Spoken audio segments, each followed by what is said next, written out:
Hi, I'm Claire Tompkins, the Clutter Coach, and this is the Organize Your Life podcast. I am passionate about organizing because it makes my clients' lives so much easier, more relaxed, and with more time to spend the way they want to.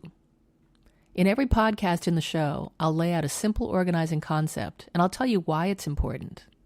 I'll also include an action step at the end so you can start practicing right away. My specialty is chunking down this big topic so it's not overwhelming. That's the concept for this podcast, which is based on my first book, 52 Simple Ways to Get Organized. The book is available on my website and on Amazon. I work with clients in person in the Berkeley, California area and via email and Skype, so you don't have to be local to me. Visit the Hire tab on my website or email me at claire@cluttercoach.net. If you like the show, please rate it and review it. To do that, go to my website, cluttercoach.net, and scroll down for the show notes. Each show notes post has a link to leave a review in iTunes. I would so appreciate that. Okay, on to the podcast.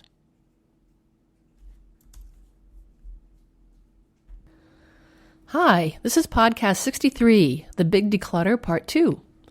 Last time when we left off, which was not last week because I was on vacation last week, I described having a vision of how your chosen room should look and how it will be used. I talked about skimming the easy stuff off the top. I described basic sorting ideas and how to get started. So let's get back to it. In my sister's studio, there aren't shelves to the left. It's a wall, against which are leaning old paintings she doesn't care about anymore, framed art that she wants to keep but isn't being displayed right now, and a special paper that's in portfolios for lack of a better place to put it. A little farther along is the sink. Under that is a box of old diaries, a special seldom-used palette for watercolor paint, and a paper cutter. Let's go over those items. The paintings that she doesn't want can just go out. She might take them to school and paint over them to be ready for somebody else. She might paint them over white and donate them. She might remove the canvas and reuse it, or give away the frame. No matter what she decides, there will be some work involved since she doesn't want to throw them away or donate them as is. That makes it a project.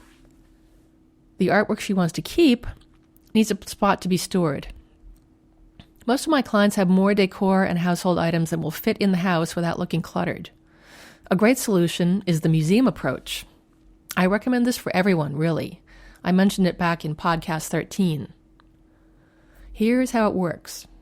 Museums have more holdings than are on display at any given time. They don't have room to display it all, and they want to show carefully chosen items together.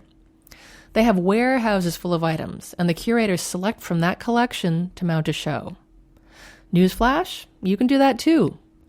Store away some or even most of your decorative items, artwork included. Once or twice a year, you can curate a new show from what you already own. You take away some items and you display others.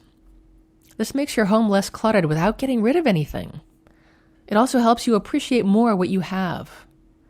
We tend to stop noticing things when we see them day after day. I'll suggest to my sister that she create a spot in a closet or the attic where all these things can be stored. Then we have the special paper. There's a shelf on the other side of the room that will accommodate it, but other things are stored there now. We'll review what's there and see if it can be stored elsewhere. Each storage spot has its own characteristics that make it suitable for certain things. Wide shelves, and these are wide, are good for large paper that shouldn't be rolled or bent and needs to be stored flat. High shelves are good for items that aren't used often, but also for lightweight items so they're not too hard to get down. This unit has a top wide shelf that would be ideal for this paper. The box of diaries under the sink can go up in the attic. Sometimes things just land in a spot that isn't necessarily suited for them, and they can be moved elsewhere. She stashed the diaries here temporarily and they stayed by inertia, but they aren't in current use, so the attic will be a fine place for them. The watercolor palette can go on a high shelf since she doesn't use it much, along with other watercolor supplies. That's more lightweight stuff that will be easy to access. The paper cutter can stay under the sink. It's bulky and isn't used often enough to rate a spot on the table surface. It's pretty easy to get it out from under the sink, easier than off a shelf, and there's nothing else needing space under the sink, so there it will stay. To make that decision, I considered the item's size, weight, frequency of use, and demand level for that storage space. Whenever you're looking for places for items to live, you're weighing those criteria. along with other considerations like, is there room for this at all? And do I even need this?